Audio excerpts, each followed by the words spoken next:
Welcome to The Explainer. You know, it's absolutely crazy how one single game can dictate the entire future of a Major League Baseball franchise. If you've ever wondered exactly how front offices make that brutal, gut-wrenching decision to just pull the plug on a season, well, you are in the right place. Today, we're diving into a fascinating shift in momentum and exploring how one specific matchup might have completely altered the course for a front office. So what happens when a single blowout forces a franchise to wave the white flag? We're looking at the Seattle Mariners' recent 8-0 routing of the Cincinnati Reds. Now on the surface, sure, it's just one game out of 162.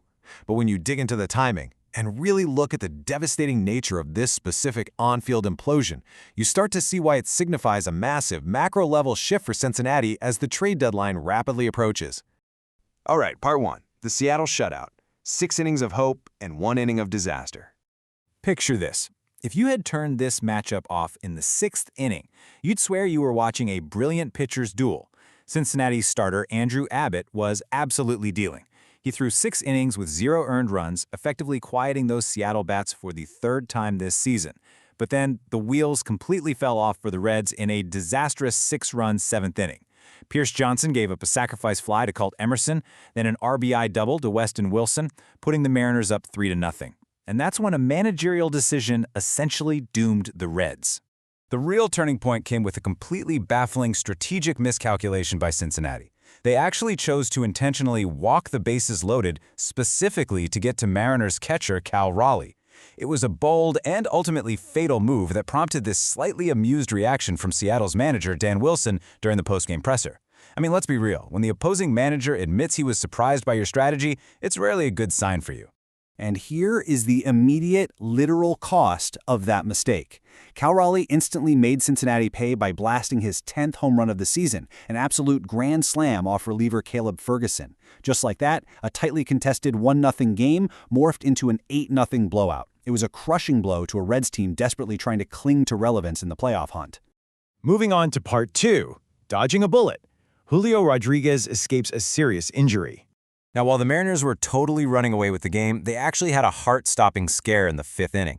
Julio Rodriguez had a chopper, and while busting it down the line for an infield single, he was struck in the left leg by an errant, double-clutch throw from Reds shortstop Elly De La Cruz. This forced Rodriguez into an abrupt early exit. And context is everything here, right? This happened just days after J-Rod returned from the 7-day concussion list after taking a throw to the back of the helmet on July 2nd. But hey, Mariners fans, you can breathe easy. Manager Dan Wilson quickly confirmed the exit was purely precautionary. Because of what Rodriguez was just coming off of, Wilson noted it was simply a good moment to pull him and give him a minute. J-Rod is perfectly fine, completely avoiding what could have been a disastrous setback for Seattle's own playoff push. Which brings us to part 3, the Reds' reality check. Let's zoom out to the macro view. Because that 7th inning collapse wasn't just a loss. It was basically a mirror held up to a deeply flawed roster. This blowout was the ultimate symptom of a struggling franchise. Dropping to 44-53 on the season, the Reds now find themselves 7 full games out of the National League wildcard race. As observers over at Red Leg Nation pointed out, that final score reflects a team that is making mistakes, dealing with mounting injuries, and quite frankly, running out of time. Part 4. Open for business. Trading expiring contracts. So the prescribed cure for Cincinnati is pretty clear at this point. According to reports from The Athletic and MLB Trade Rumors, they are officially open for business. Now, they aren't necessarily doing a total teardown, but they are specifically looking to move rental players on expiring contracts to restock for the future while shedding some payroll. Let's step into the shoes of a contending general manager for a second and look at who is actually on the block. You've got a mix of expensive starters, struggling veterans, and a few surprising bargains. The Reds are dangling pieces that could patch very specific holes for playoff-bound teams, but keep in mind, every single one of these guys comes with a distinct set of pros and cons. Take starting pitcher Brady Singer, for instance. Making nearly $13 million in his final cost-controlled arbitration year, he offers exceptional durability and a highly reliable sub-3.0 ERA when he's pitching at home. But a contending team is going to have to overlook his glaring weaknesses.